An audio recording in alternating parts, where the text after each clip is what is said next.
bed from Coffin, the cursed spirit that won't rest. In a small, isolated village known for its carpentry and coffin making, the story follows a woodworker named Thomas who inherits his family's successful business, crafting not only furniture but also coffins. Unknown to his customers, his most exquisite creations hide a dark secret. Thomas, once an artist who drew portraits of the deceased, now uses cursed wood from old coffins for special commissions. One day, a couple, Mark and Laura, buy a custom bed from Thomas, unaware of the malevolent spirit attached to the wood.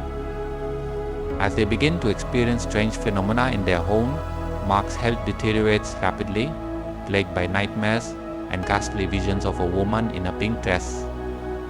Desperate, Laura seeks help from a renowned exorcist named Daniel, who uncovers that the bed was made from coffin wood infused with a vengeful spirit. In a terrifying final showdown, the spirit possesses Laura, and Daniel must call upon his most powerful rituals to banish the spirit. As the spirit is exorcised, the truth is revealed: Thomas's father had once wronged the spirit, and it had been waiting for revenge. In a tragic twist, Mark's soul is sacrificed to stop the curse, leaving Laura heartbroken but free of the haunting. The bed is destroyed, but the lingering presence of the curse remains, a grim reminder of the dangers of tampering with the dead. Part 1. Thomas's Dark Craft. In the quiet, fog-shrouded hills of a remote village, where the trees stood tall and dense, the locals thrived on their time-honored trade woodworking. Almost every family in the village had a hand in carpentry, and among them, one name rose above the rest: Thomas. His reputation for crafting furniture of unmatched beauty, from beds to cabinets, and most notably, coffins, spread far beyond the village. People marveled at his exquisite craftsmanship, paying large sums to own even a single piece from his workshop. Yet, behind the flawless wood grain and polished surfaces, Thomas held a secret so dark that, if discovered, it would send shockwaves through the village. Thomas was not just a master craftsman, he was a man deeply connected to the dead. His ancestors had practiced a peculiar form of artistry, sketching portraits of the recently deceased, a custom that predates photography. But this was no ordinary portraiture. These were lifelike, drawn with painstaking detail from memory or whispered descriptions from grieving families. The art required an intimate connection with death itself, and though the rise of photography diminished the need for such work, it left Thomas with a unique obsession with the dead, their memories, and the things they left behind. When Thomas transitioned from drawing the dead to crafting furniture, he couldn't let go of his fascination. While most woodworkers scoured forests for the finest timber, Thomas sought a far more sinister material. He scoured graveyards, using wood from abandoned coffins, some so old the bodies had long decayed, leaving behind nothing but fragile bones and twisted remnants of fabric. But not all coffins were abandoned.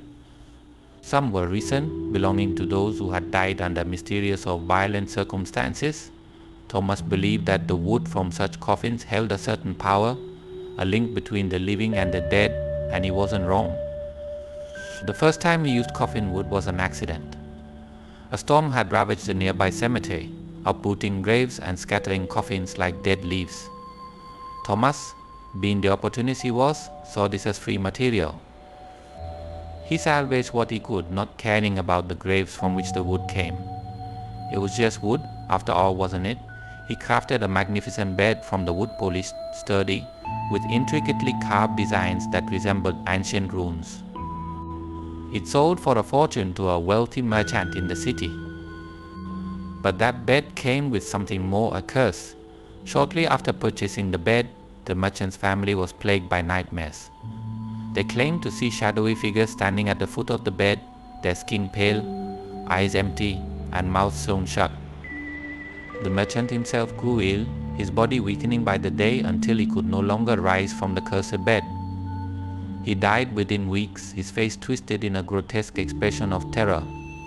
The bed was returned to Thomas, along with whispers of it being haunted. But rather than fear, Thomas felt something else: excitement.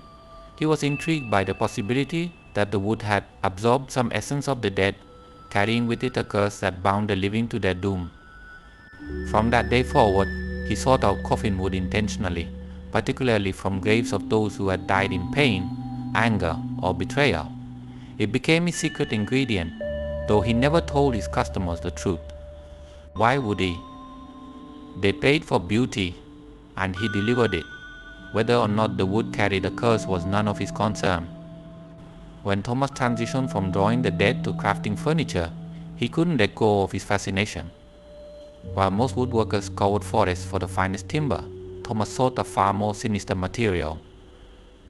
He scoured graveyards, using wood from abandoned coffins, some so old the bodies had long decayed, leaving behind nothing but fragile bones and twisted remnants of fabric. But not all coffins were abandoned. Some were recent, belonging to those who had died under mysterious or violent circumstances. Thomas believed that the wood from such coffins held a certain power, a link between the living and the dead, and he wasn't wrong. The first time he used coffin wood was an accident. A storm had ravaged the nearby cemetery, uprooting graves and scattering coffins like dead leaves. Thomas, being the opportunist he was, saw this as free material. He salvaged what he could, not caring about the graves from which the wood came. It was just wood, after all, wasn't it? He crafted a magnificent bed from the wood, polished, sturdy, with intricately carved designs that resembled ancient runes. It sold for a fortune to a wealthy merchant in the city. Among the villagers, few dared to speak openly about the suspicions surrounding Thomas. They admired his talent, yes, but there was something off about him. He rarely socialized, spending most of his time in his workshop or wandering the village at night, his eyes always scanning the graveyards for new materials. Some said his family had dabbled in the occult, that they had the power to communicate with the dead. Others whispered that Thomas had made a pact with dark forces, trading his soul for the ability to craft such exquisite pieces. Whatever the truth, one fact remained: anyone who purchased one of Thomas's cursed creations eventually paid a price far greater than gold. In his heart, Thomas knew he was playing with forces beyond his control, but his arrogance blinded him. He believed he could harness the power of the cursed wood, bending it to his will. He told himself that the misfortunes befalling his customers were merely coincidence. How could it be his fault if they happened to fall ill or suffer nightmares? He hadn't forced them to buy the furniture. After all, it was their choice. He was just the craftsman. Yet, despite his confidence, there were nights when even Thomas couldn't deny the growing dread in his workshop. The air felt heavier, colder, and the shadows seemed to lengthen unnaturally. On those nights, Thomas would hear faint knocking sounds like the tapping of fingers against wood. At first he ignored them, but as time went on, the sounds grew louder, more insistent, as if something or someone was trying to get out. One particular night, as the wind howled outside and the village slept, Thomas found himself alone in the workshop, finishing the final touches on a new bed. It was a grand piece, made entirely from coffin wood that he had liberated from a freshly dug grave. As his chisel scraped along the surface of the headboard, he heard it again, a soft knock coming from inside the wood itself. He paused, his heart pounding, but the knock didn't stop. It grew louder, more forceful, until it was unmistakable there was something inside the wood. Thomas' hands trembled as he backed away from the bed. The knocking turned into scratching, as if something was trying to claw its way out. Suddenly, the room grew freezing cold, and a whisper low and menacing filled the air. "Let us out." Thomas's blood ran cold. The whisper seemed to come from everywhere and nowhere at once. He spun around, but there was no one there, just him and the cursed bed. The knocking grew frantic, the scratching louder, and the whisper turned into a scream. "Let us out." The bed shook violently, the wood creaking and groaning as though it were alive. Thomas, now frozen with terror, watched in horror as the headboard split open, revealing a dark, gaping crack. From within the crack, he could see something, a face, pale, with sunken eyes and a mouth sewn shut, just like the ghostly figure the merchant had described before his death. The face stared at him, its eyes empty yet full of malice. Its sewn lips twitched as if it were trying to speak, and Thomas knew in that moment that he had gone too far. The dead weren't just haunting his furniture anymore, they were coming for him. The next morning, when his workers arrived at the shop, they found Thomas collapsed in front of the bed, pale and trembling, his face contorted in silent terror. The bed stood still, its headboard intact, with no sign of the horrific events from the night before. But Thomas knew. He knew what he had seen, and he knew that it was only a matter of time before the dead claimed him as their own. From that day forward, Thomas's obsession with coffin wood only deepened. He believed that if he could understand the curse, he could control it, bend it to his will. But the more he experimented, the more dangerous his creations became. The dead were not to be trifled with, and they would not rest until they had their revenge. And so Thomas continued his dark craft, even as the shadows in his workshop grew darker and the whispers more frequent. His customers came and went, some meeting tragic fates, others never suspecting the evil lurking within their beautiful furniture. But Thomas knew, he knew that one day the dead would come for him. And on that day, no amount of woodwork would save him. Part 2. Mark and Laura buy a custom bed.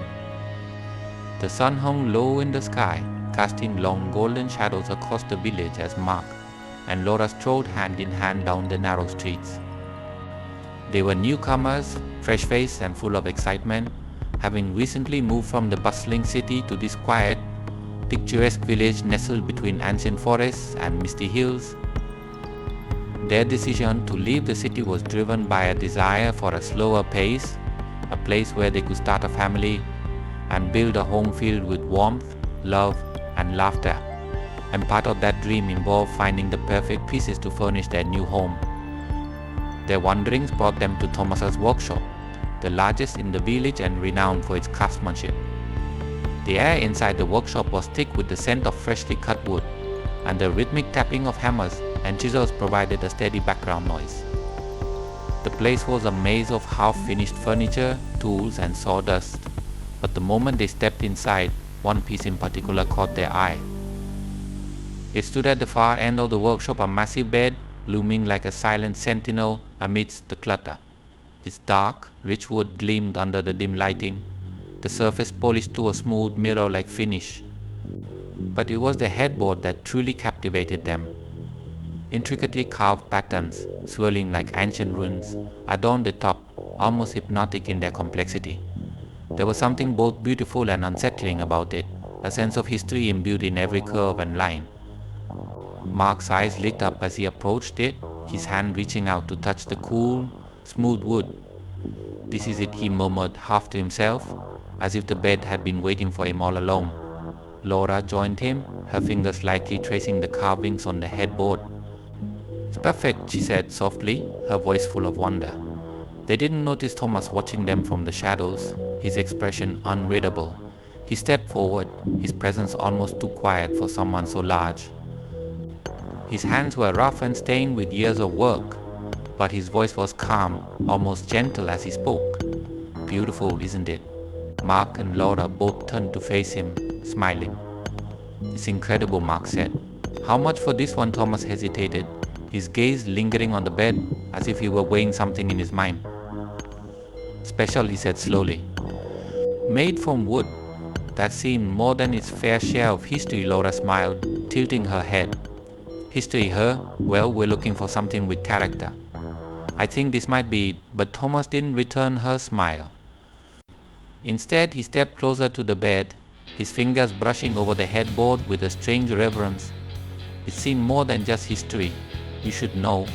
This wood isn't like the others. It has, let's say, a past." Mark chuckled, his laugh light and carefree, oblivious to the tension in Thomas's voice. "Every piece of wood has a past, doesn't it? Trees, forests, nature." All that Thomas' lips curled into the faintest of smiles, though there was no warmth in it. "Yes," he agreed, almost whispering, "but this wood comes from somewhere different. Somewhere darker." Laura raised an eyebrow, half intrigued, half amused. "Are you trying to scare us?" she teased. "Because it's not working." Thomas's gaze shifted between them, his expression inscrutable. For a moment it seemed like he was about to say something more, something important, but then he simply shrugged. "If you want it, it's yours. just, "Be careful." The couple exchanged a quick glance, both thinking the same thing. Is just an old man trying to add some mystery to his work.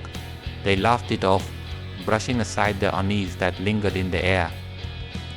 They had no reason to believe that anything about the bed was dangerous. How could they? It was just a beautifully crafted piece of furniture made from fine wood. What harm could it possibly bring? The deal was struck, and arrangements were made for the bed to be delivered to their home the following day. As they left the workshop, Laura glanced back once more at the bed, feeling a strange pull in her chest, as though it were calling to her, beckoning her closer.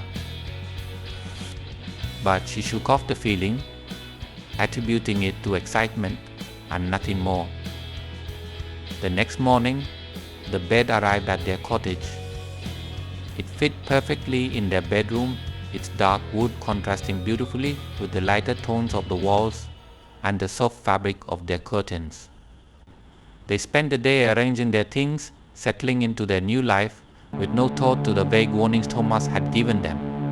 That night, as the last of the unpacked boxes were pushed aside and the lights dimmed, Mark and Laura climbed into the bed for the first time. The mattress was firm and the sheets crisp and clean, but it was the bed itself that seemed to cradle them. The wood was warm beneath their fingers, almost as though it were alive, pulsing with a faint energy. Laura mentioned it once, in passing, but Mark brushed it off. "It's just the newness of it," he said. "We're not used to it yet." But as the night deepened and the house fell into the quiet stillness that only the countryside could bring, things began to change. It started subtly an odd chill that crept across the room, though the windows were shut and the summer night outside was warm. Laura, half asleep, pulled the blankets closer around her, her body instinctively seeking warmth. Mark, on the other hand, slept soundly, oblivious to the cold seeping into the room. Then came the whispers. At first Laura thought it was the wind, rustling through the trees outside, but the sound grew clearer, more distinct. Faint voices, just on the edge of her hearing, murmured from the darkness. She opened her eyes, blinking in the dim light, her heart beginning to race. The voices were coming from somewhere near the bed, soft, almost pleading. She sat up slowly, straining to hear. "Mark," she whispered, nudging him gently. He stirred but didn't wake, his breathing steady and calm. She listened again, but the voices had faded, leaving only the eerie stillness behind. Shaking her head, she lay back down, convincing herself that it had just been her imagination. But the next night, the voices returned. This time they were louder, clearer and urgent, frantic whispering that seemed to come from the very wood of the bed itself. Laura sat up in the darkness, her breath coming in quick, shallow gasps. She reached out, her fingers brushing against the headboard, and the voices stopped abruptly, leaving behind a silence that felt suffocating. Something was wrong. She tried to wake Mark, shaking him harder this time. He groaned and rolled over, but his eyes remained shut, his sleep unnaturally deep. She felt a cold sweat break out across her skin as she stared at him, her heart thudding in her chest. It was as if the bed had taken hold of him, pulling him deeper into sleep, keeping him from waking. And then, in the corner of her vision, she saw it just a flicker at first, barely noticeable. But as she turned her head, the shadow grew, taking shape at the foot of the bed. It was a figure tall, gaunt, and draped in what looked like tattered, rotting fabric. Its face was pale, almost skeletal, with hollow, empty eyes that stared straight at her. Laura froze, her body paralyzed with fear. The figure didn't move, didn't speak, it just stood there, watching. Her heart pounded in her ears, the sound deafening, as she struggled to comprehend what she was seeing. Was it a dream? A nightmare? She had to wake up, she had to. But no matter how hard she tried, she couldn't move. It was as if the bed itself was holding her down, trapping her in place, forcing her to watch as the figure loomed closer, its empty gaze piercing through the darkness. Finally, with a desperate burst of energy, she screamed. The sound shattered the stillness of the room, and in an instant, the figure vanished, leaving nothing but the oppressive silence behind. Mark jerked awake, startled by her scream, his eyes wide with confusion. Laura, what the hell happened? She couldn't speak at first. her breath coming in ragged gasps as she clutched at the sheets. The image of the figure was still burned into her mind, vivid and terrifying.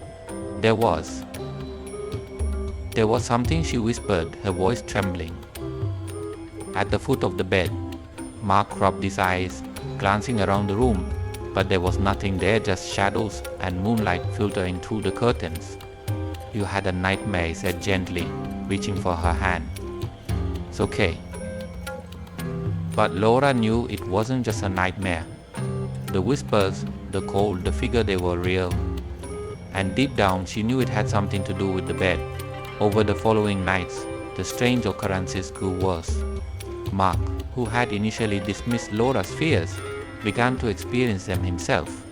He woke up one night drenched in sweat, his heart pounding as though he'd run a marathon. He didn't tell Laura at first, not wanting to alarm her, but the dreams he'd been having were unlike anything he'd ever experienced. Dreams of death, of shadows creeping through the house, of cold fingers brushing against his skin as he slept. One night, Mark awoke with a start, his breath coming in short, ragged bursts. He glanced over at Laura, who was sound asleep beside him, her face peaceful. For a moment, he thought it had all been in his head, just another bad dream. But then he felt it. A cold, slimy sensation against his skin, like the touch of something unnatural. His hand shot out, grabbing at the headboard, and that's when he saw it. Blood thick, dark, and still wet was seeping from the wood, trailing down the intricate carvings in slow, viscous streams. Mark recoiled in horror, but as quickly as the blood appeared, it was gone, absorbed back into the wood as if it had never been there at all. He blinked, his mind struggling to comprehend what he had just seen. Was he losing his mind? Part 3. The haunting begins. The day Mark and Laura set up the bed in their home, there was an unspoken sense of accomplishment. It fit perfectly in their new bedroom, its dark wood contrasting beautifully against the soft cream-colored walls. The headboard, with its intricate carvings, became the focal point of the room, a piece of art that drew the eye in every time they entered. They were proud, and why wouldn't they be? They had found the perfect bed to complete their dream home. But as the sun dipped below the horizon, casting long shadows through their windows, something changed. It was subtle at first, a drop in temperature that Mark noticed while brushing his teeth in the adjoining bathroom. He glanced at the window, but it was tightly shut. The cold seemed to crawl along his skin, not sharp like the winter air, but more like an unwelcome breath on the back of his neck. Shaking off the sensation, he laughed to himself, chalking it up to the excitement of moving in. He didn't tell Laura. That night, as they lay side by side, drifting off to sleep, Mark felt it again. A sensation like eyes piercing through the darkness, watching. He shifted uncomfortably, peering through the shadows of their room. Everything was quiet. The only sound was Laura's soft breathing beside him and the distant hum of crickets outside. Yet, the feeling wouldn't leave him. His eyes flicked to the headboard. There, in the dark, the carving seemed to shift, subtle movements that made him blink, question his own sight. Had the patterns always been that twisted, that serpentine? He stared harder, but when he blinked again, it was gone. Just wood? Mark rubbed his temples, forcing a laugh. It's just in your head, he muttered to himself before turning over, pulling the blanket up, and sinking into a fitful sleep. But the sense of being watched didn't leave him. The following nights grew worse. Every time Mark closed his eyes, he could feel that presence looming over him, watching from the corners of the room, or more terrifyingly standing right at the foot of the bed. He woke in the middle of the night, drenched in sweat, his heart pounding in his chest. There was nothing there, or at least nothing he could see. "Laura," he whispered one night after jolting awake for the third time. "Something's off with this bed. I swear every time I try to sleep, I feel like." He hesitated, embarrassed by how ridiculous it sounded. "Like something's watching me." Laura, half asleep, waved him off with a sleepy smile. "You're just getting used to the new place, babe. It's nerves." Give it time. She turned over and fell back to sleep. Mark wanted to believe her, but the feeling clung to him like a cold sweat. The next night, the temperature in their bedroom plummeted again. This time, Laura noticed it too. She stirred under the covers, pulling them tightly around her. "Why is it so cold?" she mumbled, her breath visible in the icy air. Mark, wide awake, stared up at the ceiling. "I don't know." The windows shut, Laura sat up, shivering. Is the heater broken? But it wasn't. The heater was fine. Still, the cold lingered, pressing down on them, making every breath feel heavier than the last. Then the whispers started. At first they were faint, so faint that Laura wasn't sure if she was even hearing them. It was like the distant rustling of leaves in a forgotten forest, or the soft hum of a wind passing through cracks in the walls. But as the nights passed, the whispers grew louder. They weren't words exactly, not at first, but the tone was unmistakably pleading, mournful. They came from the shadows, from the darkest corners of the room. And worst of all, they seemed to be coming from the bed itself. One night, unable to sleep, Laura lay perfectly still, her eyes wide open, staring into the inky blackness of the room. Mark was fast asleep beside her, oblivious, but Laura was acutely aware of everything around her. The cold, the whispering, the sound of someone moving. She turned her head slowly, her gaze falling to the foot of the bed. In the dim light filtering through the curtains, she saw a shape, just a flicker at first, barely more than a shadow. But it was there, standing just beyond her feet. A figure. Her breath caught in her throat. She couldn't move, couldn't even blink.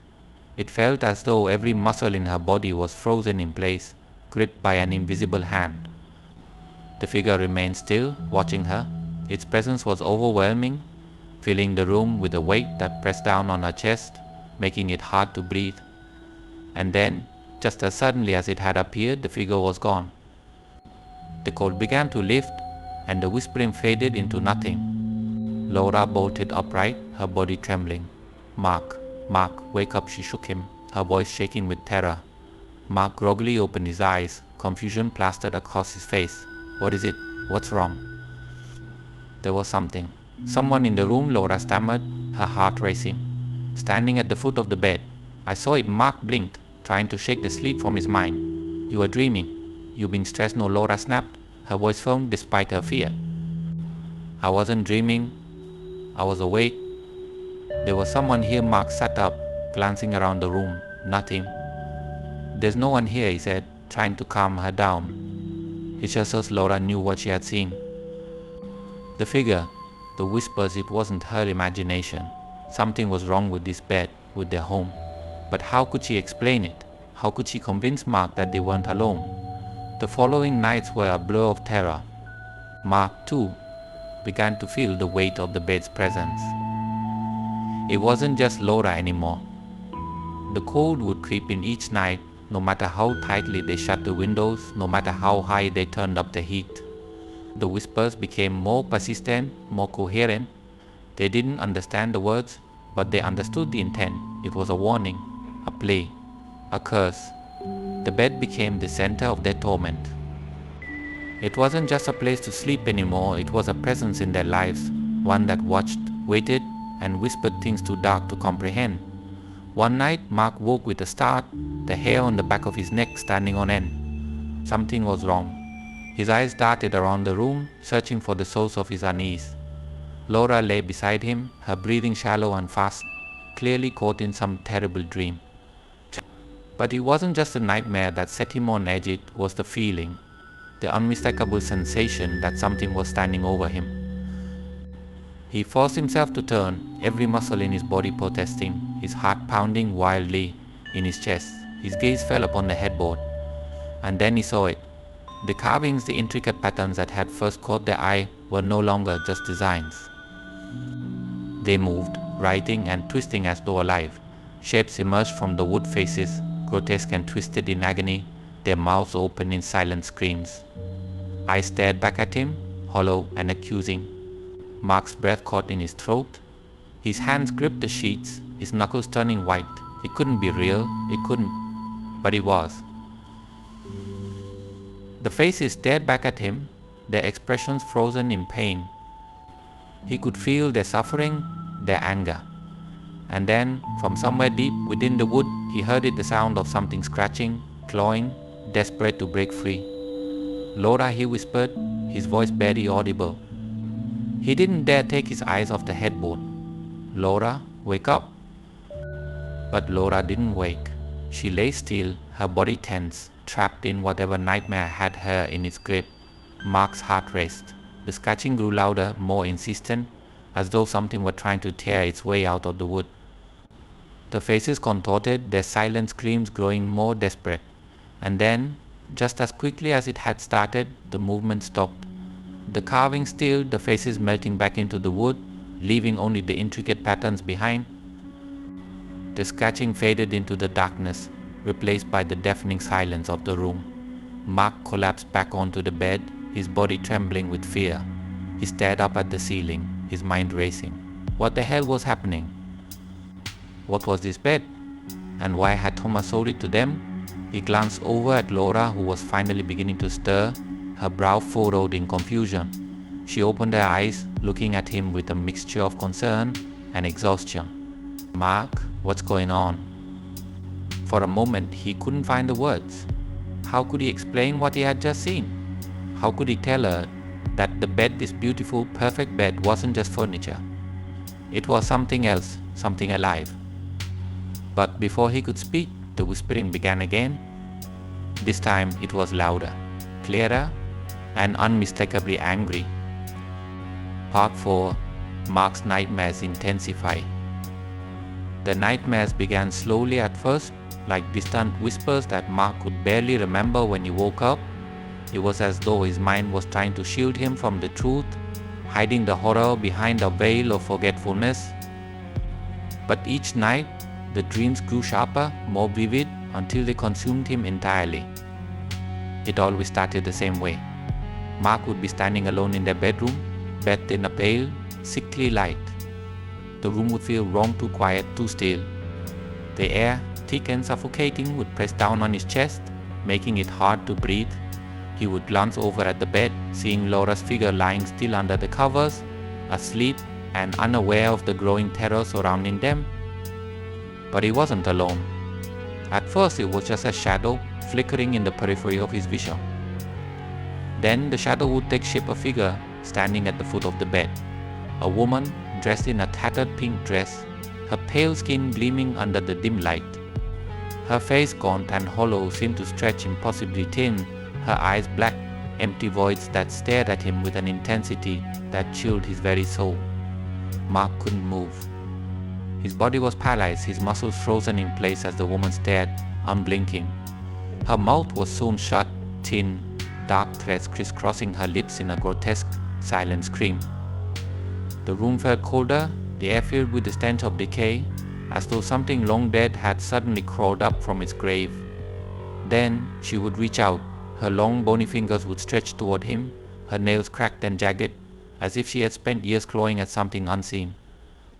Her arm moved slowly, deliberately, as though savoring the moment before she touched him. Mark would try to scream, to run, but no sound would come. He was trapped, caught in the nightmare, helpless as the woman in the pink dress inched closer.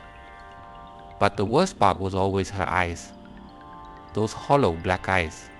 They weren't just empty, they were hungry, filled with a desperate, gnawing need that terrified him to his core. It was as if she wanted something from him, something only he could give. But what? What could she possibly want? Just before her fingers would graze his skin, he would wake up, gasping for breath, drenched in sweat. His heart would pound so hard in his chest that he was certain it might burst. Each time, the relief of waking was short-lived. The shadows in the room felt alive, as if the nightmare had bled into reality, leaving him in a liminal space between dream and waking. The woman's presence lingered, a cold chill that never truly left. At first he didn't tell Laura. How could he? She had enough to worry about, with the strange occurrences in the house, the cold drafts, the whispers that seemed to come from nowhere, the creeping sensation of being watched. Mark didn't want to add to her fears. But the nightmares wouldn't stop. Each night they returned, stronger and more vivid than before. The woman in the pink dress became more than just a haunting figure, she became a constant presence in his mind. Even during the day, Mark could feel her watching him. He saw glimpses of her in mirrors, reflections, and dark corners, her empty eyes staring back at him, waiting. His health began to decline. He couldn't sleep for more than a few hours at a time, and when he did, it was restless, filled with terror.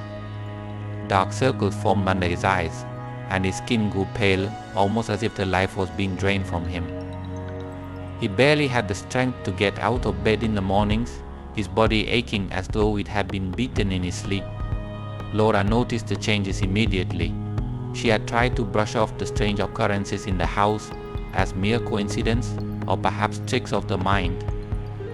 But as Mark's condition worsened, she could no longer ignore it. Something was terribly, horribly wrong. One night, after yet another sleepless evening, she confronted him. "Mark, you're not okay," she said, her voice soft but firm. She sat on the edge of the bed, watching him as he lay there, his eyes bloodshot and half closed, as though he were already halfway to sleep. "You need to talk to me. What's happening?" Mark swallowed, his throat dry. He wanted to tell her, to explain the nightmares, the woman in the pink dress, the feeling that something was slowly killing him from the inside out. But the words felt heavy in his mouth, as though speaking them aloud would make it all real. "It's just dreams," he muttered, barely meeting her gaze. "I'm fine," but Laura wasn't convinced. She reached out, taking his hand in hers. His skin was cold, too cold. "This isn't just about bad dreams. You're not sleeping, Mark. You're barely eating. You've been acting strange." Her voice wavered, the concern in her eyes unmistakable. "Please, tell me what's going on for a moment." Mark considered lying again, brushing it off with a smile and a laugh, pretending like everything was fine. But he couldn't do it anymore. The nightmares were real. The woman was real. And he was terrified. "It's the bed," he finally said, his voice barely above a whisper. "It's her." Laura frowned, confused. "Her? What do you mean?"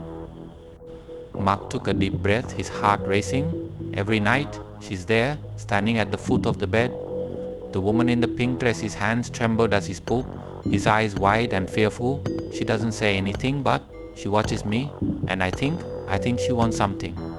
Laura's stomach twisted with fear. She had experienced strange things since they had gotten the bed cold drafts, the sensation of being watched, the whispers in the night. But she had never seen the woman Mark was describing.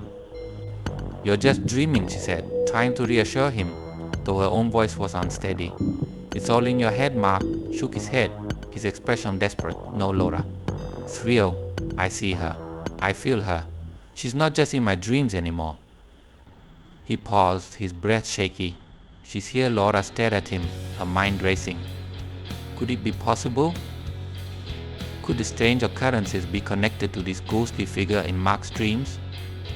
She didn't want to believe it, but something deep inside her told her that Mark wasn't imagining things. There was something sinister about the bed, something they couldn't explain. Mark's condition continued to deteriorate. He spent most of his days in a daze, barely able to keep his eyes open. His skin grew paler, almost translucent, and he lost weight rapidly. He was wasting away, and no matter what Laura did, she couldn't stop it. The nightmares intensified. Every night, the woman in the pink dress grew closer, her black eyes boring into Mark's soul. He could feel her cold breath on his skin, her long bony fingers brushing against him as she reached out for him. But no matter how hard he tried to fight it, he couldn't wake up. He was trapped, caught in the nightmare, helpless as the ghostly figure grew closer. One night, Laura woke to find Mark standing at the foot of the bed, his eyes wide open, staring into the darkness. His body was rigid, his face pale and gaunt, his mouth slightly open, as if he were about to speak. But no words came out. Laura's voice trembled as she called his name. She reached out, gently touching his arm, but he didn't respond. His body was cold, his skin clammy to the touch. "Mark," she called again, louder this time. He blinked, as though waking from a trance, and turned to look at her, his expression blank. What were you doing?" she asked, her heart pounding in her chest. Mark blinked again, confusion flickering across his face. I don't know, he looked around the room as if seeing it for the first time. I don't remember. Laura's fear deepened. She had never seen him like this before. It was as if the nightmares were bleeding into reality, taking control of him even while he was awake. The next morning, Mark didn't get out of bed.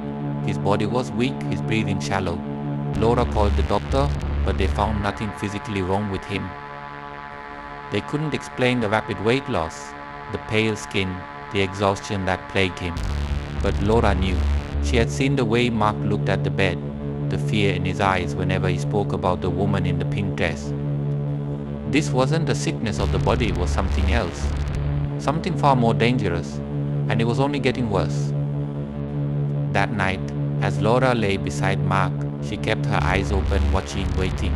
She couldn't sleep, couldn't shake the feeling that something terrible was about to happen. The room was cold, as it always was, the air heavy with an oppressive silence. Then, just as she was about to drift off, she saw it, the woman in the pink dress. She stood at the foot of the bed, her eyes fixed on Mark, her mouth still sewn shut in that grotesque, silent scream. But this time there was something different. This time the woman wasn't just watching. She was reaching out for Mark. Laura's breath caught in her throat as the woman's bony fingers stretched toward him, her nails cracked and yellowed. She could feel the cold radiating off the figure, the air thick with the stench of decay. Without thinking, Laura lunged forward, her hand shooting out to grab Mark's arm. "Wake up," she screamed, her voice hoarse with fear. Mark jolted awake, his eyes wide with terror as he gasped for breath.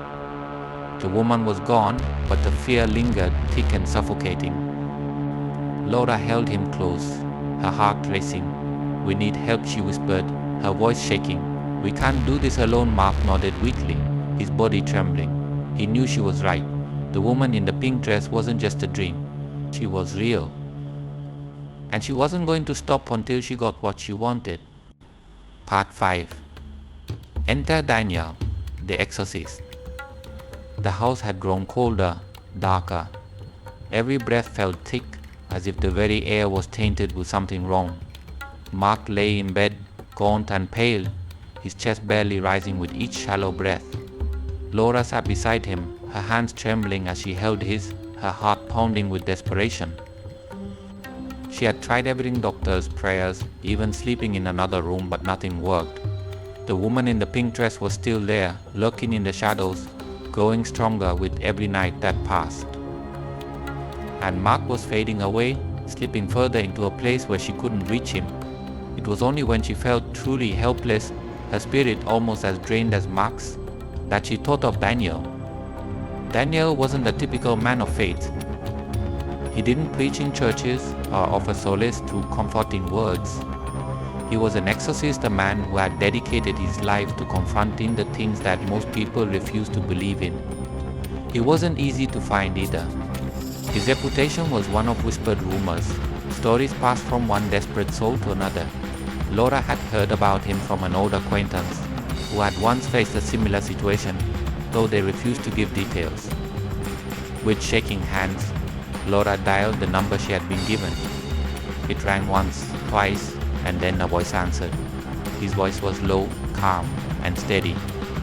Daniel speaking, she hesitated, suddenly unsure of what to say. How could she explain what was happening? How could she make him understand that her husband was being consumed by something far beyond their understanding? But when she spoke, the words poured out of her, fast and frantic. She told him everything about the bed, the nightmares, the woman in the pink dress, and how Mark's life seemed to be draining away. There was a long pause on the other end of the line, the silence almost unbearable. Then Daniel spoke, his tone serious. "I'll be there tomorrow. Don't move the bed." Laura felt a strange mix of hope and dread as she hung up. She had reached out to Daniel in her desperation, but now that he was coming, the reality of what she had done hit her like a wave. She wasn't sure what she had expected, but the idea of bringing someone into their home to confront a spirit or ghost was terrifying in its own right. But she had no choice. Mark's life was slipping away with every passing moment. The next day, as promised, Daniel arrived. Laura wasn't sure what she had imagined an exorcist to look like, but Daniel wasn't it. He was tall, with short, graying hair and a face lined with years of hardship. He wore no religious symbols, no robes, just a simple dark coat and a quiet air of authority. His eyes, sharp and calculating, scanned the house as soon as he entered, as if he could already sense the dark presence lingering in the corners. "Where is he?" Daniel asked, his voice low and steady. Laura led him upstairs to their bedroom, where Mark lay motionless, his body barely recognizable from the strong, vibrant man he once was. His skin was pale, almost translucent, and dark circles ringed his eyes. His breathing was shallow, each breath a battle in itself. Daniel didn't waste any time. He approached the bed, his movements deliberate and slow, as though the air around it was thick and resistant. His eyes scanned the ornate carvings on the headboard, and his fingers brushed the wood lightly, his face impassive. After a moment he stepped back, his brow furrowing. "This bed," he murmured, more to himself than to Laura. "It's not just any bed." Laura watched him, her heart pounding. "What is it?" she asked, her voice barely above a whisper. Daniel turned to her, his gaze intense. "This bed is made from coffin wood." Her stomach lurched. Coffin wood, the words felt strange, almost absurd. What does that mean? "It means that whoever crafted this bed used wood from a coffin. Not just any coffin," though Daniel continued, his voice grim. "The spirit attached to it is far more powerful than most." Laura's mouth went dry. She had suspected something was wrong with the bed, but she had never imagined anything like this. "The woman Mark has been seeing," Daniel said, his voice low but firm. "She's not just a ghost, she's something far worse. She died in torment, and now she's feeding off Mark's life force. Every night she grows stronger, and every night Mark weakens." Laura's knees nearly gave out as the weight of Daniel's words sank in. "Feeding on him," she whispered, horrified. "But why him?" Why was Daniel's gaze softened, but his expression remained serious. "It's not personal. Spirits like her don't care who you are. They care about power, about survival. She's using Mark to restore herself, to grow stronger, to live again, in some form or another." Laura's mind raced. How had this happened? How had they become ensnared in such a nightmare? Daniel stepped closer to the bed, his fingers tracing the carvings on the headboard once more. His face hardened as he examined the intricate designs, which now seemed to twist and shift beneath his touch. "These carvings," he said, "they're not just decorative. They're symbols, ancient ones, used in dark rituals." Laura felt a chill creep up her spine. "What kind of rituals?" "Rituals to bind spirits to objects," Daniel explained, his voice cold. "Whoever made this bed didn't just craft it, they summoned something. They trapped the spirit of this woman in the wood, anchoring her to the bed. And now she's using that connection to consume Mark's energy, to gain strength. She's no longer just a spirit, she's a parasite." Laura could barely breathe. "Can you stop her?" Daniel didn't answer right away. He stood there for a moment, deep in thought, his hand resting on the headboard. Finally he turned to Laura, his expression grave. "I can try.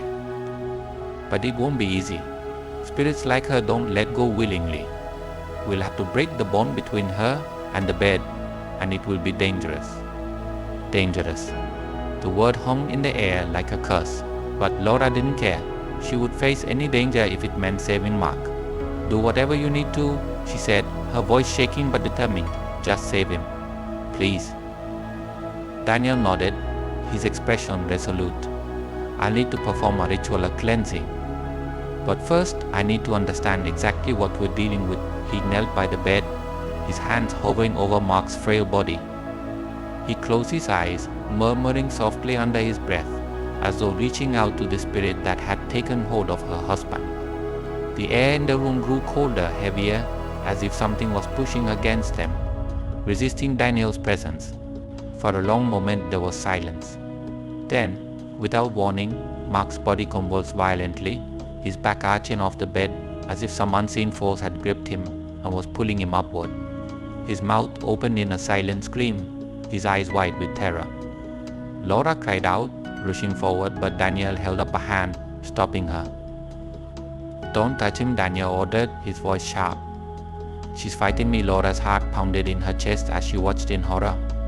Mark's body writhed on the bed, his face contorted in agony. It was as though the woman in the pink dress was inside him, tearing him apart from the inside out. Daniel's eyes flew open, and he placed both hands on Mark's chest, muttering an incantation in a language Laura didn't understand. The air crackled with energy, and for a moment Laura thought she saw a shadow, a flicker of movement, hovering just above Mark's body. Then, with a final shudder, Mark collapsed back onto the bed, his body limp and lifeless. Laura's breath caught in her throat. You see, she couldn't bring herself to finish the question. Daniel leaned over, checking Mark's pulse.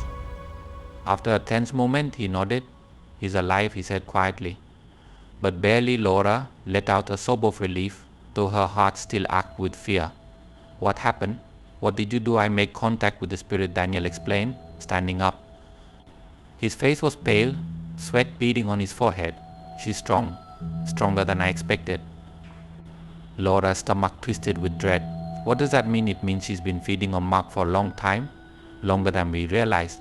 She's grown too powerful to just cast out. If we try to force her out now, she'll take Mark with her. Laura's blood ran cold. So what do we do? Daniel's jaw tightened. We weaken her first, starve her. If we can cut off her access to Mark's life force, she'll be forced to retreat. Then we can sever the bond between her and the bed. How do we starve her? Laura asked, her voice trembling. Daniel hesitated, glancing back at the bed. It won't be easy, he admitted. We'll need to isolate Mark from the bed. That means moving him away from it, far enough that the spirit can't reach him. Laura frowned. But you said not to move the bed. I did, Daniel said, his expression grim. Because once we move Mark, the spirit will know we're trying to stop her. She'll fight back. Hard. Laura swallowed, fear gripping her heart. What kind of fight? She'll use whatever strength she has left to stop us, Daniel said quietly. And if we're not careful, she could turn violent. Very violent. Laura's hands clenched into fists, her nails digging into her palms. She was terrified, but she couldn't let that stop her. Mark's life was hanging by a thread, and this was their only chance to save him. Whatever it takes, she whispered, her voice firm despite the fear. I'll do whatever it takes, Daniel nodded, a flicker of respect in his eyes. Then let's get to work. Part 6. The Possession.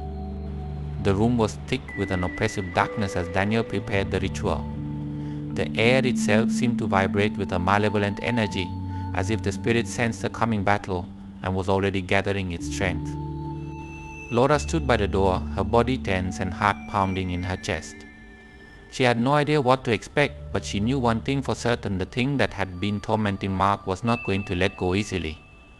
Mark lay motionless on the bed, his skin pale and stretched tight over his bones. His breath was shallow, each inhalation a laborious struggle. He was fading and fast. Laura could hardly bear to look at him. This broken man, who had once been so full of life, was now a shadow, withered and weak, as if the very essence of him was being siphoned away. And in a way it was. The spirit was feeding on him, drawing from him like a parasite. Daniel stood at the foot of the bed, his hands steady, but his face set in grim determination. He had done this before many times, in fact, but something about this particular case had unsettled him from the beginning. The spirit they were dealing with wasn't just vengeful, it was hungry, and it was ancient, far older than anything he had encountered before.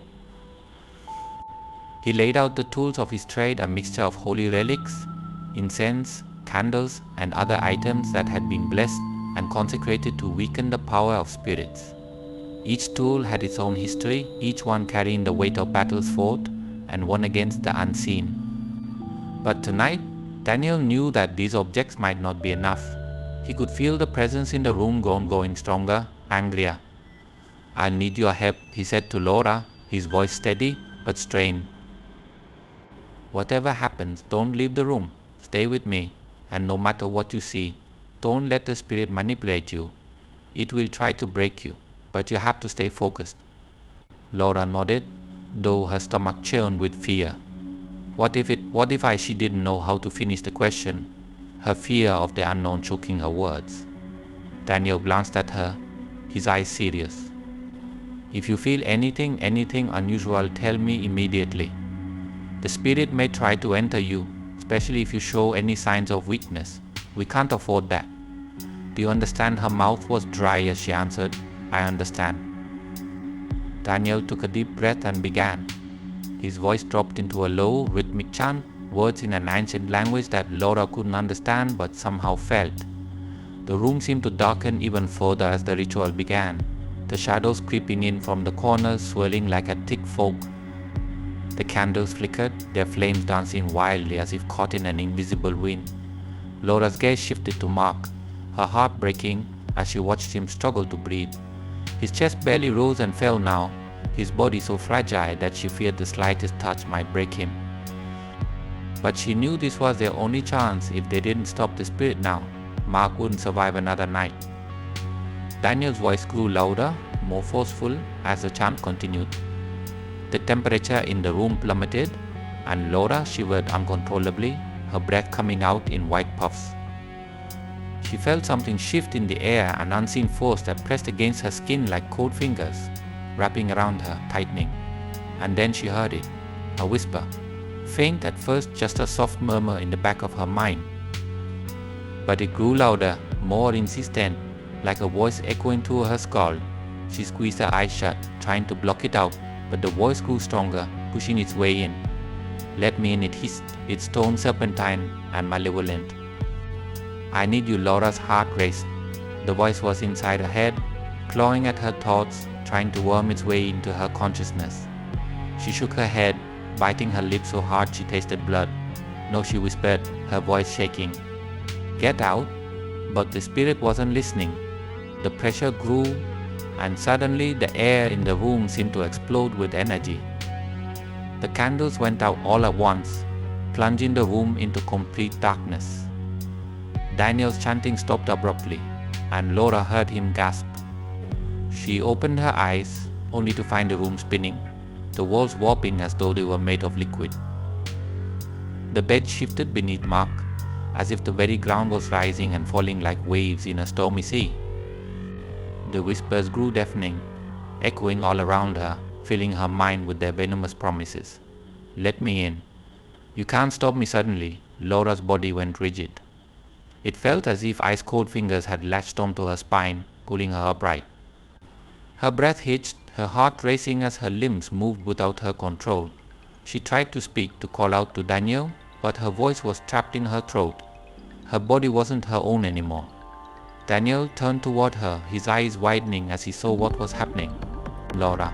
No, his voice cut through the din, but it was too late. The spirit had taken hold. Laura's vision blurred, her mind slipping beneath the surface of consciousness as something else, something dark and malevolent, took control. She felt her body lurch forward, her hands curling into fists, her legs moving of their own accord. The spirit inside her was using her body like a puppet, twisting her movements into something unnatural, something violent. Daniel barely had time to react before Laura lunged at him, her hands outstretched, her face twisted into a mask of rage. He dodged just in time, the force of her attack sending him crashing into the wall behind him. The impact knocked the breath from his lungs, but he scrambled to his feet, his heart pounding in his chest. "Laura, you have to fight it," he shouted, but the voice inside Laura's mind drowned out his words. She could feel herself slipping away, her consciousness buried beneath the weight of the spirit's presence. Her body moved without her, each step heavy and deliberate as she stalked toward Daniel, her hands twitching with a desire to hurt, to kill. Daniel ducked as she swung at him again, her fist smashing into the wall with a sickening crack. He winced, knowing that Laura's body would bear the brunt of the damage once the spirit was gone. But for now he had to survive. He had to stop this before it killed them all. He reached into his coat, pulling out a small vial of holy water. In one swift motion, he uncorked it and threw the contents at Laura, hoping to stun the spirit enough to weaken its hold. The water sizzled as it hit her skin, steam rising from the spot where it made contact. Laura screamed a blood-curdling sound that didn't belong to her. It was the spirit's voice, raw and full of fury. Her body convulsed, her back arching as the spirit thrashed inside her, trying to cling to its host. But Daniel knew the holy water wouldn't be enough. The spirit was too strong, too entrenched in the bed and now in Laura. He had to finish the ritual. "Hold on," Laura shouted, moving back to the center of the room. He began chanting again, louder this time, forcing the words out with every ounce of strength he had left. The room shook as the spirit fought back, using Laura's body to strike at him again and again, but Daniel held firm, his voice steady despite the chaos. Behind him, Mark stirred. Barely conscious, his eyes fluttered open. He could feel the spirit in the room, the darkness pressing down on him, choking the life from him with every breath. He could see Laura, her body racked with the violent movements of possession, her face twisted in pain. Summoning every ounce of strength he had left, Mark reached out, his fingers brushing against the headboard of the cursed bed. The wood felt cold, pulsing beneath his touch like a living thing. He knew this was where the spirit's power was strongest. He had to stop it. He had to save Laura. With a weak, trembling hand, Mark grabbed onto the headboard, pulling himself up with a strength he didn't know he had. His body screamed in protest, his vision swimming, but he forced himself to stand. He couldn't let Laura suffer any longer. Daniel saw him, his eyes widening with both shock and relief. "Mark, no," he shouted, but Mark was already moving. With a desperate cry, he slammed his hand down onto the center of the headboard, shattering the intricate carvings that had bound the spirit to the wood. The room erupted with a deafening scream, the sound piercing through the very fabric of reality. The air crackled with energy as the spirit was torn from Laura's body, its hold over her shattered by the destruction of its anchor. Laura collapsed to the floor, gasping for breath, her body shaking violently as the spirit's presence left her.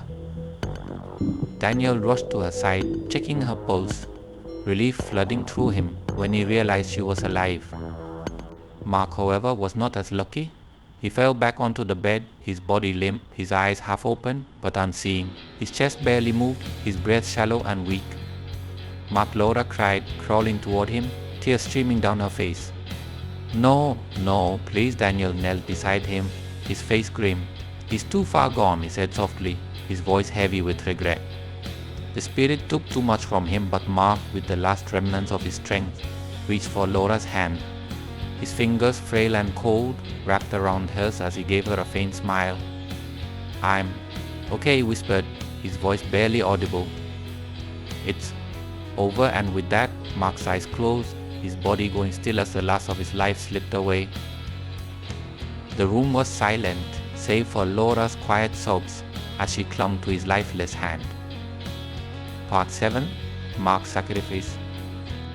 The room was thick with tension, the air crackling with an oppressive weight. The battle between the living and the dead was nearing its end, but the cost was becoming unbearable. Mark lay on the cursed bed, his body a fragile shell of what it once was. His breaths were shallow, his chest barely moving. Every gasp was a struggle. The life was draining out of him quickly now, and the room seemed to echo with the sound of his impending death. Daniel stood at the foot of the bed, his hand steady, but his heart pounding. The exorcism had weakened the spirit, but it wasn't enough. The malevolent force was still present, lurking in the shadows, clinging to the last shreds of power it could steal from Mark. The air felt thick with malice, as though the spirit knew it was cornered, desperate to hold on to whatever strength it had left. Laura knelt beside Mark, her trembling hands clutching his limp fingers. Tears streamed down her face, her vision blurred with grief and fear. She had fought so hard to save him, had clung to the hope that Daniel's ritual would be enough. But now, looking at Mark's gaunt face, his pale skin stretched tight over his bones, she realized how wrong she had been. He was dying. "Mark, please." Laura's voice broke as she whispered his name. "Don't leave me. Please, you can't go." Not like this, but Mark's eyes fluttered open, the barest flicker of consciousness in his hollow gaze. He looked at her, his lips parting as if to speak, but no words came. His body was too weak, too drained. The spirit had taken everything from him. Daniel's voice broke through the thick silence, urgent and low. "The spirit is still here," he said, his eyes scanning the dark corners of the room. "It's clinging to him. It's feeding off of him. If I can weaken it just a little more, I can finish the ritual. But he trailed off, the unspoken truth hanging heavy in the air. Laura shook her head, panic rising in her chest. But what? What do you need to do? Daniel glanced at Mark, his expression grim. The spirit is using him as an anchor. As long as it's tied to Mark, I can't banish it completely. We need to break that connection. But to do that, he hesitated, as if the words themselves were too heavy to say. Mark will have to let go. Laura froze, her breath catching in her throat. Let go, her voice was barely a whisper. You mean? Daniel nodded, his face etched with sorrow. If Mark lets the spirit drain the last of his life force, it will be weakened enough for me to finish the exorcism. But if he does that, he didn't need to finish. They both knew what it meant. Mark would die. No, Laura's voice cracked as she shook her head, her heart pounding in her chest. There has to be another way. You can't ask him to. It's not about what I want, Daniel interrupted, his voice steady but heavy with regret. This spirit is ancient. It's been feeding on Mark for too long. He's the only one who can stop it now. Laura looked back at Mark, her heart breaking. He was barely conscious, his face pale and gaunt, his breathing shallow. But there was a flicker of life in his eyes, a quiet resolve that sent a wave of despair crashing over her. Mark, she whispered, her voice trembling. Don't do this, please. We can find another way. We can. But Mark, with the last remnants of his strength, squeezed her hand. His touch was weak, barely there, but it was enough to make her look into his eyes. He smiled, a soft, tired smile that sent a fresh wave of tears spilling down Laura's cheeks. Laura, his voice was barely audible, more breath than sound. It's okay, no, it's not okay. Laura sobbed, clutching his hand tighter, as if holding on to him would somehow keep him tethered to the world. You can't leave me. Please, I can't. But Mark's eyes, though weak, were filled with a quiet determination. He knew what had to be done. You've been so strong, he whispered, his voice barely more than a breath. But I'm so tired. Laura, his words were like daggers in her heart. She shook her head, her tears falling faster. I know, but Mark lifted a trembling hand, brushing his fingers lightly against her cheek. You saved me in more ways than you know. His voice faltered, and for a moment it seemed like he wouldn't have the strength to continue. But then, with a final burst of energy, he whispered, now, let me save you. Laura, sobs racked her body as she clung to him, her heart breaking into pieces. She couldn't do this. She couldn't let him go. But deep down, she knew she had no choice. Mark was already slipping away, and if this was the only way to stop the spirit, to save him from further suffering, she had to let him go. Mark turned his gaze to Daniel, his eyes filled with a quiet resignation. Do it, Daniel hesitated, his expression conflicted. He had seen many sacrifices in his line of work, had witnessed the bravery and selflessness of those willing to give their lives to save others. But this felt different. This was a man willingly giving up the last of his strength, his life, to stop a spirit that had taken everything from him. But he had no choice. Daniel nodded, his heart heavy. I'm sorry, Mark gave a weak smile, his eyes already beginning to glaze over. No need to be sorry, he coughed, his voice barely above a whisper. Just make sure it's gone. Make sure. Laura saved. Daniel stepped forward, placing his hand on Mark's chest, his voice low and firm as he began the final part of the exorcism. The words he spoke were ancient, powerful, designed to sever the connection between the spirit and its host. But it was Mark who would ultimately make the sacrifice. As Daniel chanted, the room seemed to darken even further, the air growing heavy with the presence of the spirit. The shadows twisted and churned, and Laura could feel the malevolent force in the room growing desperate. It knew what was happening. It could feel its hold slipping. Mark's body trembled, his breath coming in shallow gasps as the spirit began to drain the last of his life force. Laura clung to him, her heart breaking with every breath he took. She could feel him slipping away, the warmth of his body fading beneath her touch. Stay with me, she whispered, her voice thick with tears. Please, stay with me. But Mark's eyes were distant now, his gaze unfocused as the spirit took the last of his strength. He turned his head slightly, his lips parting one final time. "I love you," he whispered, his voice so faint that Laura had to strain to hear it. And then, with a final, shuddering breath, Mark went still. Laura's sobs filled the room as she clutched his lifeless body to her chest, her tears falling onto his pale skin. He was gone. The man she loved, the man who had fought so hard to stay alive, had sacrificed himself to save her. But even as her heart shattered, the air in the room began to shift. The oppressive weight lifted, and the dark shadows that had clung to the walls began to fade. The spirit's presence, once so powerful, was gone. The curse had been broken. Daniel stepped back, his face etched with sorrow. The ritual was over. The spirit had been banished. But the cost had been unbearable.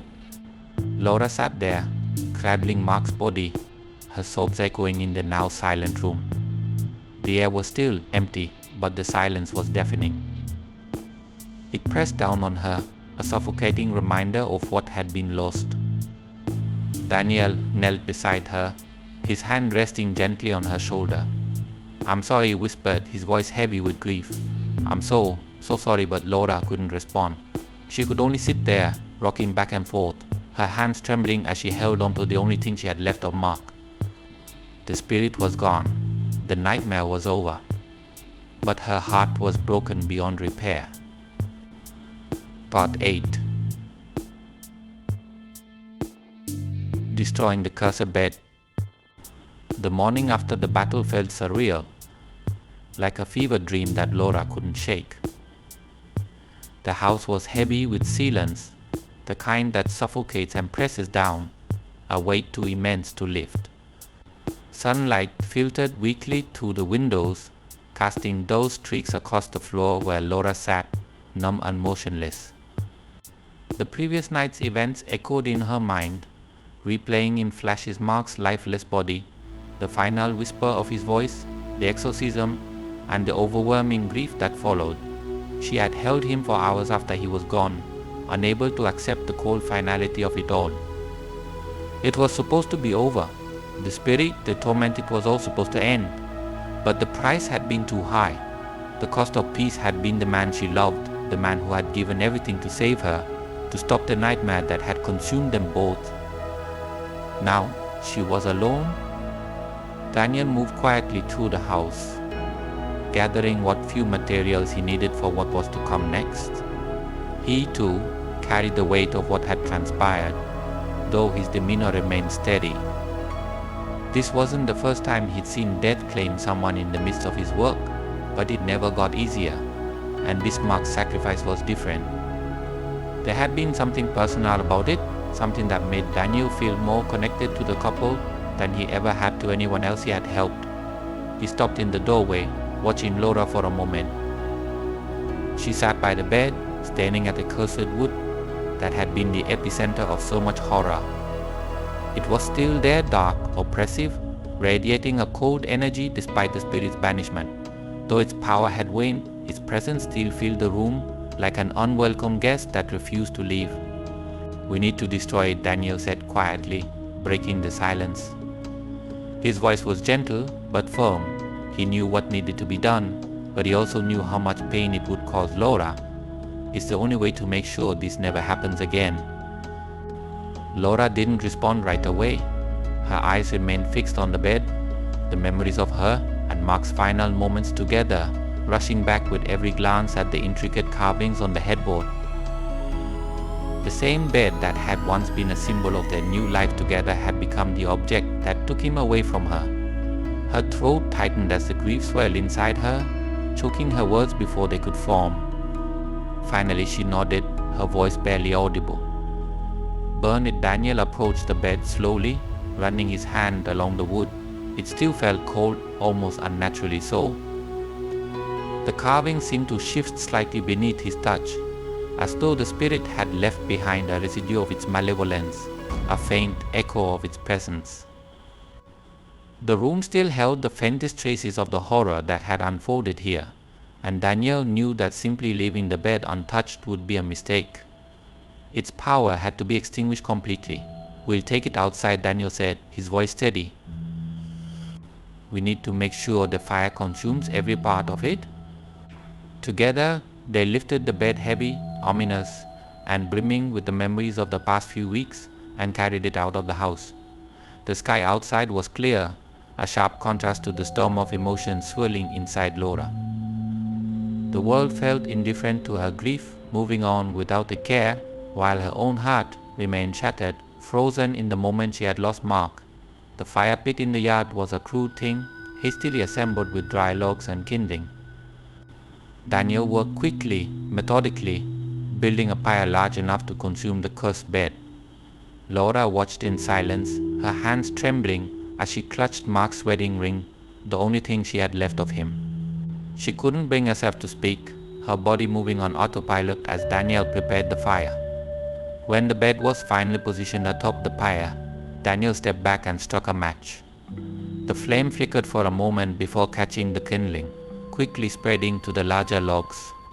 The fire roared to life, crackling and snapping as the flames danced higher, licking at the edges of the cursed wood.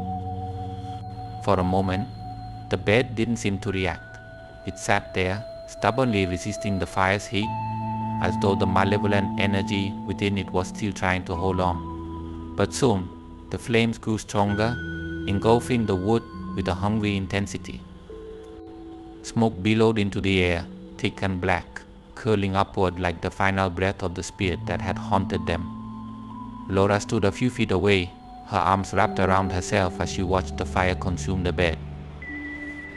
The heat was intense, but she barely felt it. Her entire body was numb, her mind lost in the overwhelming grief that had settled deep in her bones. As the bed began to burn, she could almost hear the faint echo of the spirit's whispers, like the last gasps of a dying thing. The flames crackled louder, spitting sparks into the air as the wood blackened and curled. The intricate carvings that had once adorned the headboard, the symbols that had anchored the spirit to this world, crackled and twisted in the heat, their power finally breaking as the fire consumed them. Daniel watched the flames intently, his eyes scanning the fire for any signs of the spirit's lingering presence. He knew that some spirits didn't go quietly, and he couldn't risk letting even a fragment of this one remain. But as the bed burned, he felt the weight in the air begin to lift, the oppressive energy that had filled the house slowly dissipating. Sober Daniel said softly, more to himself than to Laura. But the words didn't bring him any comfort. The spirit was gone, but the cost had been too high. Laura's gaze never left the fire, her tears flowing freely now as the flames roared higher. Mark's sacrifice had saved her, had saved them both from the relentless torment of the spirit. But what was left for her now? The man she had built her life with was gone, taken from her in the cruelest of ways. The fire consumed the bed, but it couldn't touch the pain that was burning inside her. The bed began to collapse in on itself as the flames reached their peak. The wood snapped and popped, the heat so intense that it sent waves of blistering air across the yard. The smoke billowed higher, thick and choking, but Laura barely noticed. All she could think about was Mark's smile, his voice, the way he had held her in his final moments. And now he was gone, his body cold and lifeless, while she was left behind to pick up the pieces of a life that had been shattered beyond repair.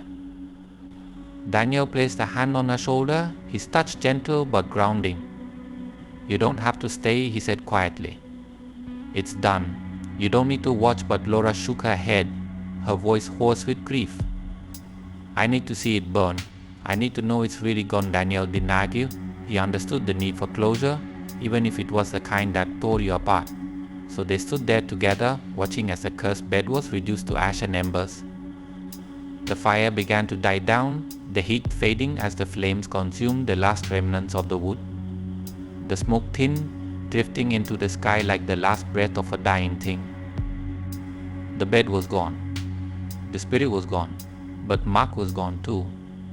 The fire burned low, its heat waning as the final pieces of the bed crumbled into ash. Laura's body trembled with exhaustion, the weight of her grief finally pressing down on her, heavy and suffocating. She sank to her knees, her tears flowing uncontrollably as the reality of her loss washed over her. Daniel knelt beside her, his voice soft but steady. "I'm sorry," he said, though the words felt hollow.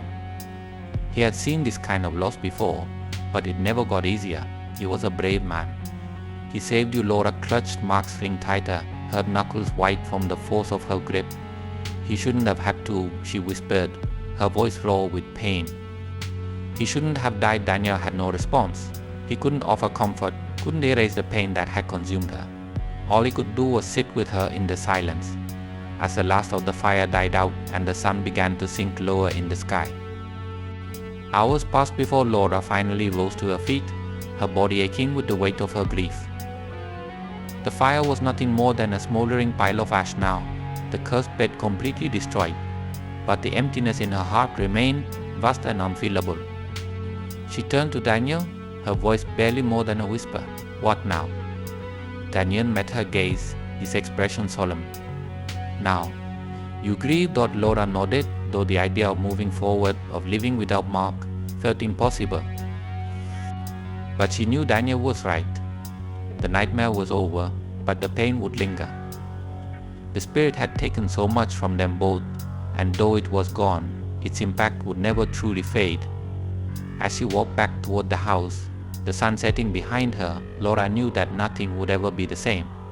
Mark had saved her life, but in doing so, he had left her alone in a world that suddenly felt too vast, too empty. Without him, the cursed bed was destroyed.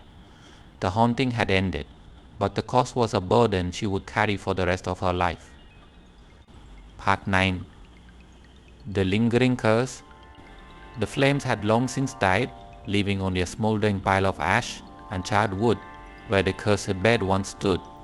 The heat, once intense enough to blister the skin, had faded into the cool twilight air. The cursed object that had stolen Mark's life, that had drained him until there was nothing left, was gone, burned to nothing but embers. Yet the house still felt cold, even with the remnants of the fire behind them. Even as Daniel and Laura stood in the fading light of the day, there was an oppressive weight that clung to the air. It wasn't the kind of cold that chilled the skin, but the kind that seeped into the bones. It was a feeling Laura couldn't shake, even though the bed had been destroyed, even though Mark was gone, and the spirit that haunted them had been banished. She stood by the ash pile, Mark's wedding ring clenched in her fist, her heart heavy with grief and exhaustion. The fire had taken the bed, but it hadn't taken the memories. The terror still lingered in her mind, the feeling of being watched, the sound of whispers in the dark, and the image of Mark's lifeless face as he slipped away. Daniel watched her in silence, his eyes narrowing as he sensed the tension in the air. The ritual had worked, the spirit was gone, yet felt its presence lift the moment the bed began to burn. Yet something was off. The curse, the malevolence that had plagued the couple felt unfinished, unresolved. His years of dealing with the supernatural had taught him to trust his instincts, and right now, those instincts were screaming at him that this wasn't over. "We did it, didn't we?" Laura's voice broke the silence, barely more than a whisper.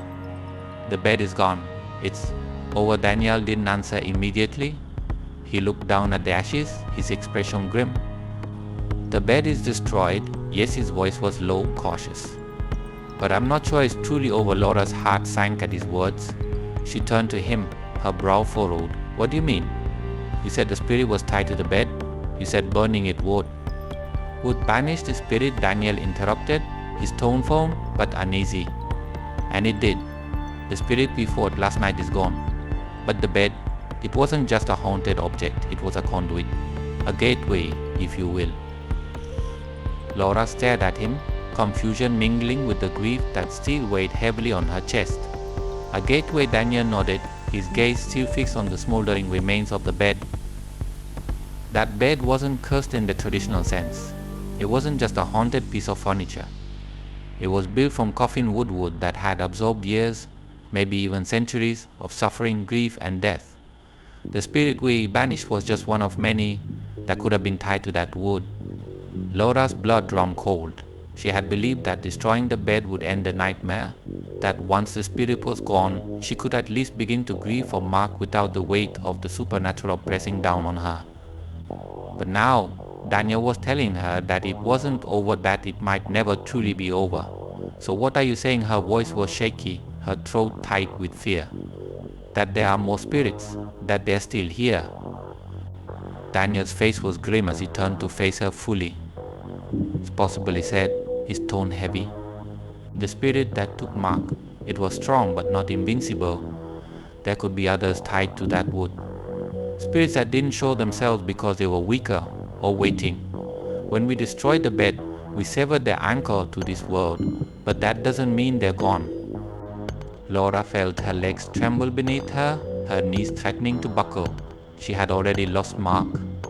The thought of more spirits, more hauntings, was unbearable. She had fought so hard and it had cost her everything.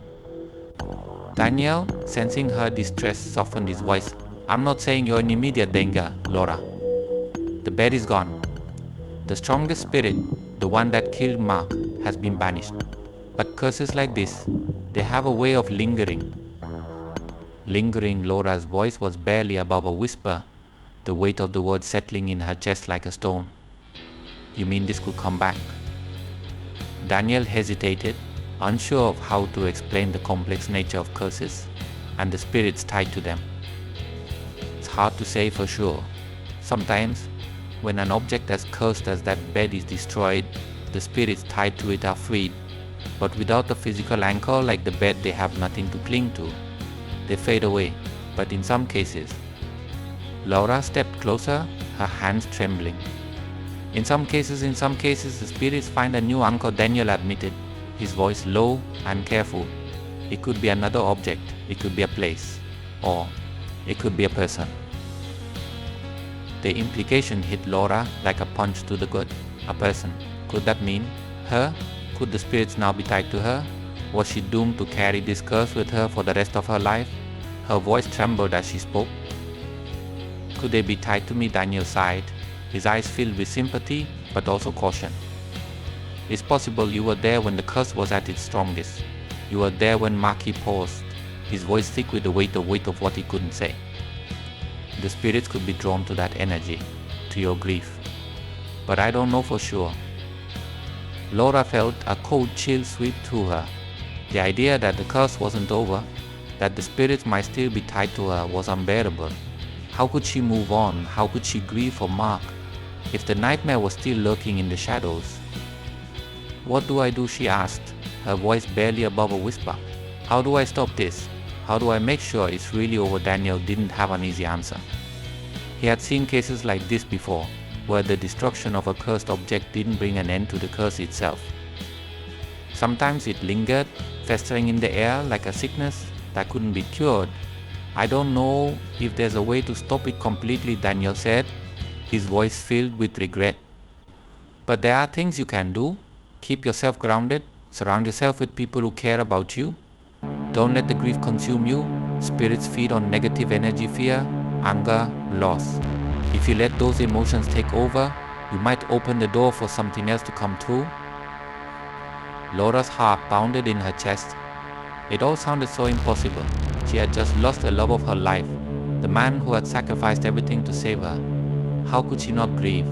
How could she not feel the overwhelming weight of loss? But she nodded anyway, her mind numb, her body exhausted. I'll try. Daniel gave her a small, sad smile. That's all you can do for a long while. They stood in silence, watching as the last of the fire's embers died away. The cursed bed was gone, reduced to ash and smoke, but the weight of what had happened remained. The horror that had unfolded in the house, the pain of Mark's sacrifice, it was all too fresh, too raw. But even as the sun began to set, casting long shadows across the yard, Laura couldn't shake the feeling that something was still watching her. The house felt different now, quieter, but not in a peaceful way. It was a kind of quiet that preceded a storm, a stillness that felt too deliberate, too unnatural. Daniel glanced at her, sensing her unease. If you ever feel like it's starting again, if you ever feel like something's wrong, call me, I'll come back. Laura nodded, though the pit in her stomach remained.